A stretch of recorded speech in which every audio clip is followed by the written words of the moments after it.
Hey guys, welcome back to Reading the Bible in a Year. Today is Wednesday, February 10th, and we are still reading in the book of Numbers. So I'm just going to go over a little bit of what we're going to be reading through today, as I usually do, before we get into the scriptures. But before I do that, I just want to thank those of you who tune in from time to time to watch little old me read the Bible. As I've said several times before, this channel was not really created for a bunch of subscribers and numbers and views and stuff like that. This is really just my attempt at keeping myself accountable for reading the Bible in an entire year. And again, yeah, this is just to keep me accountable. So if anyone does subscribe or anyone does show up and watch, it's appreciated. Really, really, from the bottom of my heart, I really do appreciate you being here. So with that being said, let's get into today's reading, okay? So the account of the Israelites wandering in the wilderness, as recorded in the book of Numbers, skips over virtually all of the 40 years in the wilderness, except for the foregoing account of the people's rebellion and for the events of the final year to come. With the beginning of the last year of their probationary wanderings, the Israelites return once again to Kadesh in the desert of Zin, west of Edom and south of Canaan.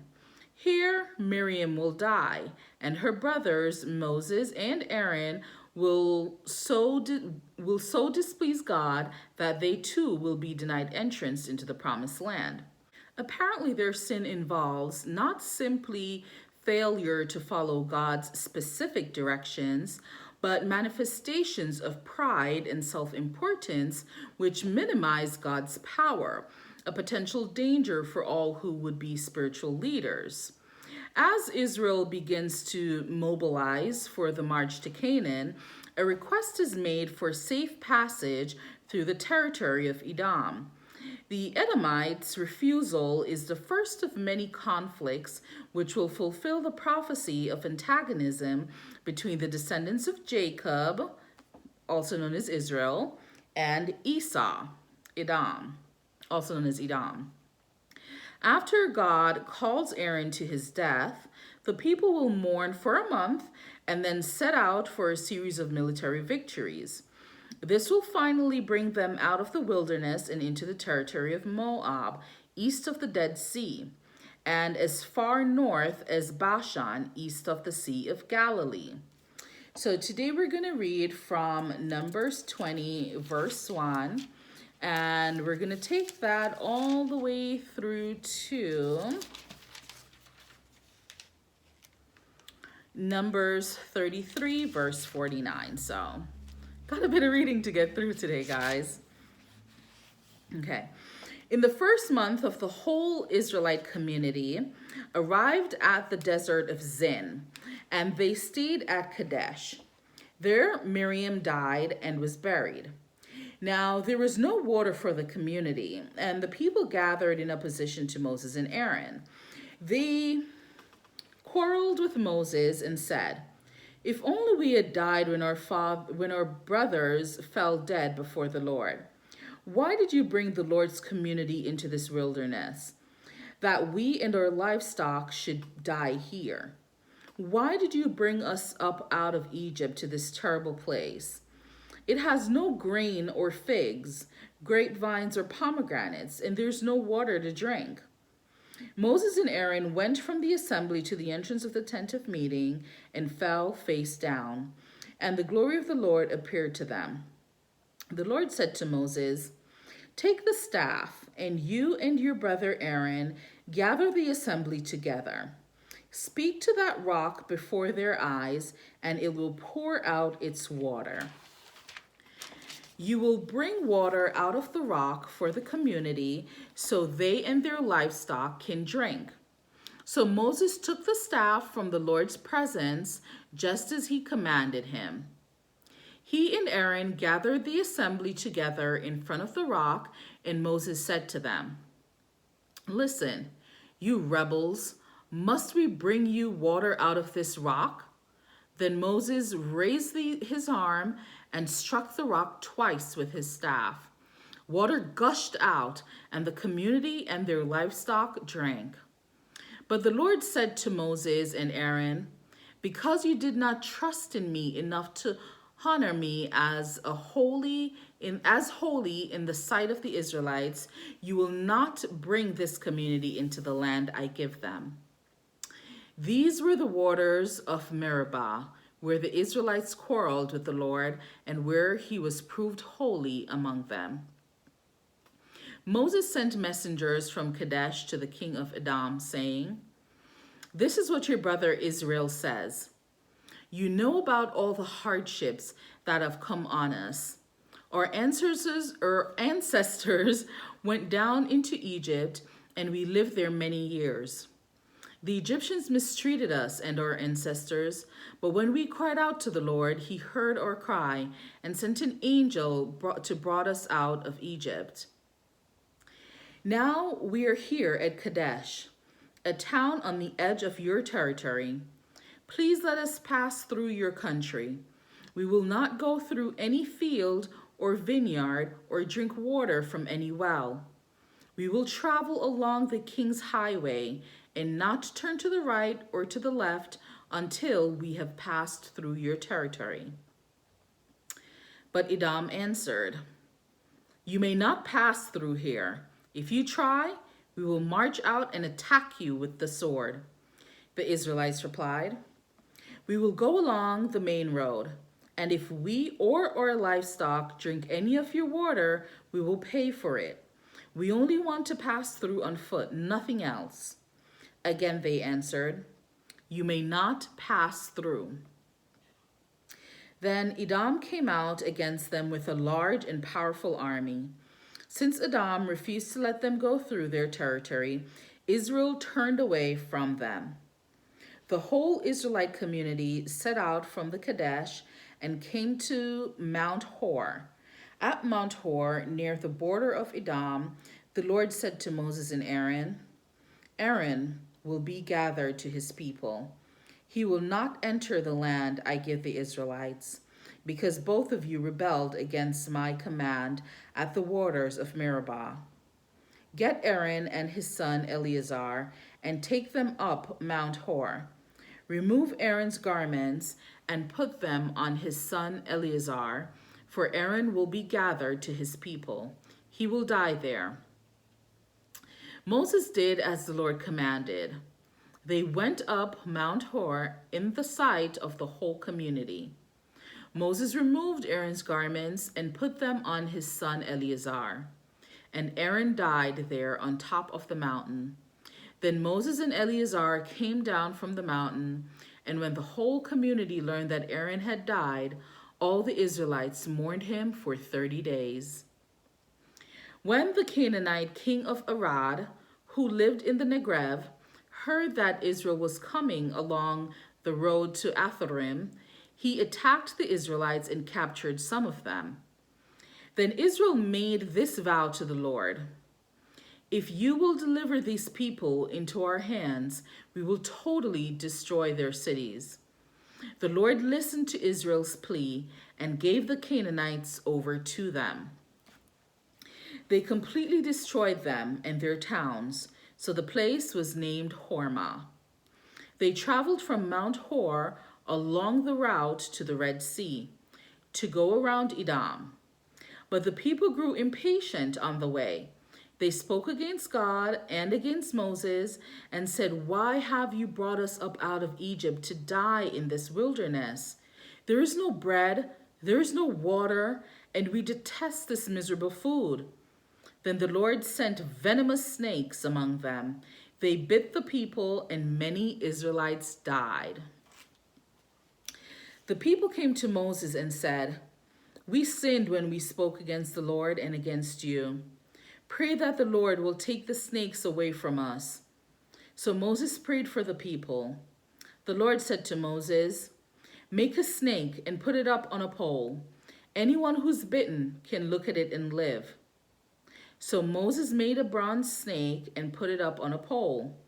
Then when anyone was bitten by a snake and looked up at the bronze snake, they lived. The Israelites moved on and camped at Oboth.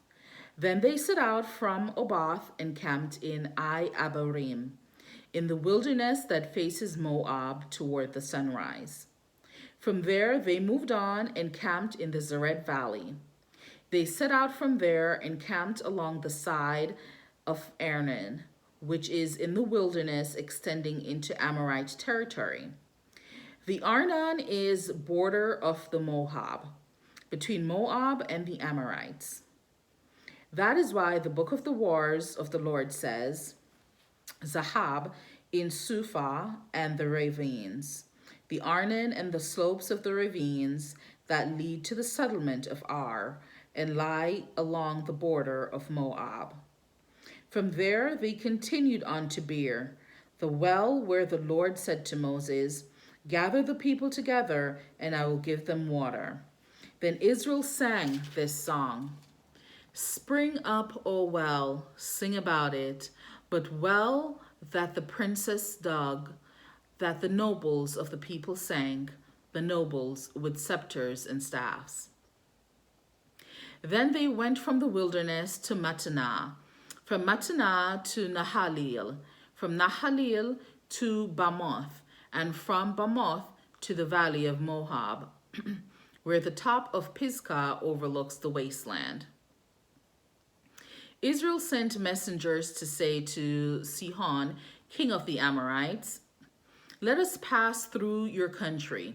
We will not turn aside into any field or vineyard or drink water from any well. We will travel along the king's highway until we have passed through your territory.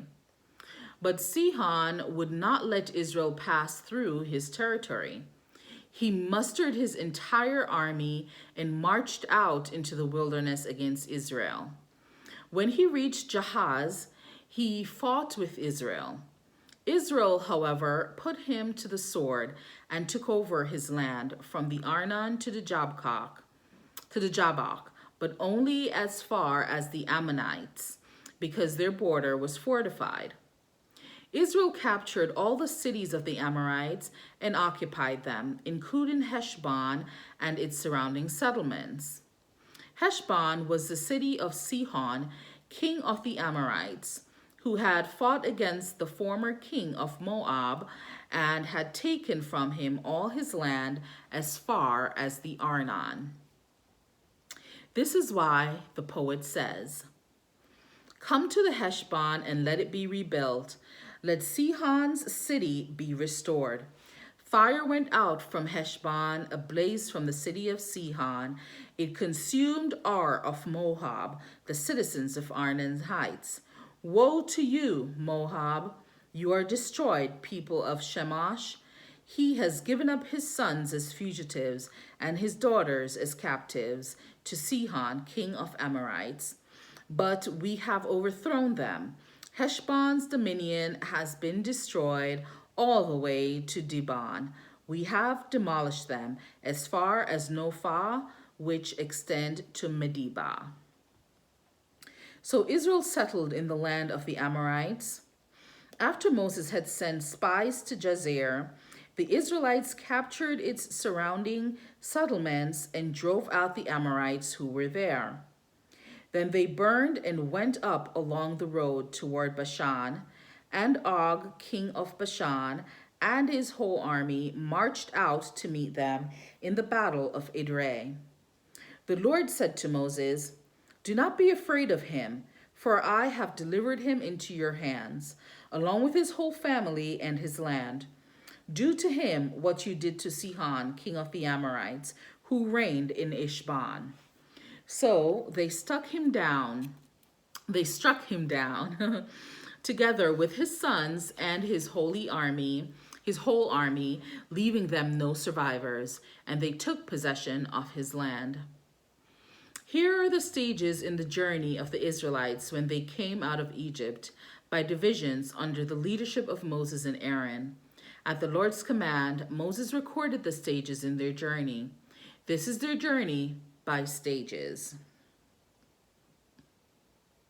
The Israelites set out from Ramesses on the 15th day of the first month, the day after the Passover. They marched out defiantly in full view of all the Egyptians who were burying all their firstborn, whom the Lord had struck down among them. For the Lord had brought judgment on their gods. The Israelites left Ramesses and camped at Succoth. They left Succoth and camped at Etham on the edge of the desert.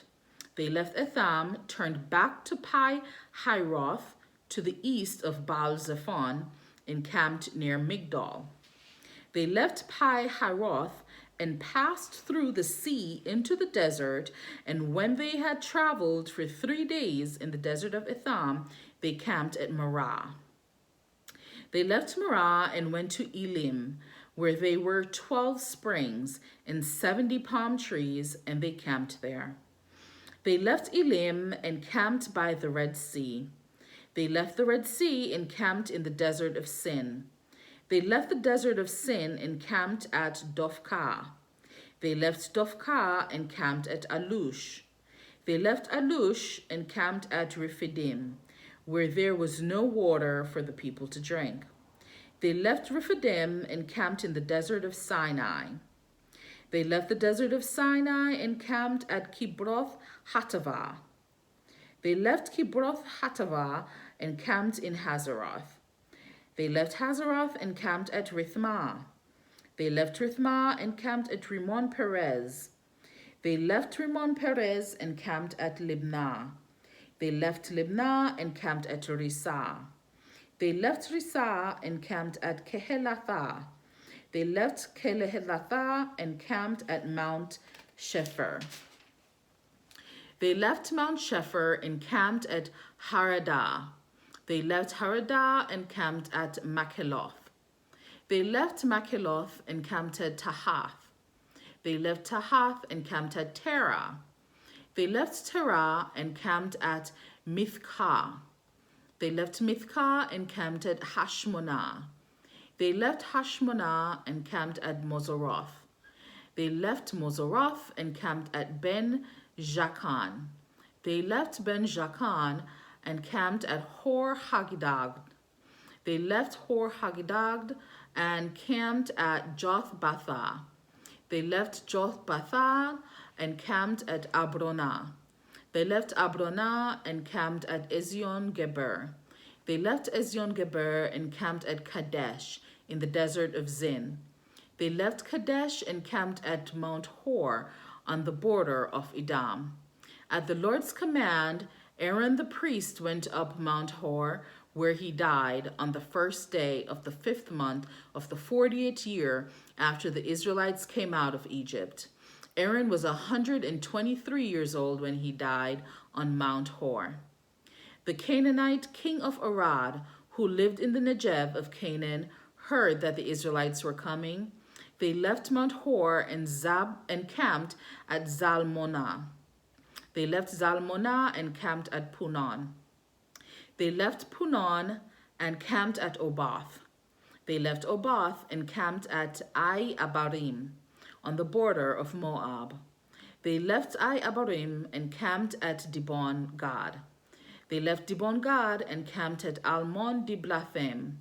They left Almon Diblathem and camped in the mountains of Abarim near Nebo. They left the mountains of Abarim and camped on the plains of Moab by the Jordan across from Jericho.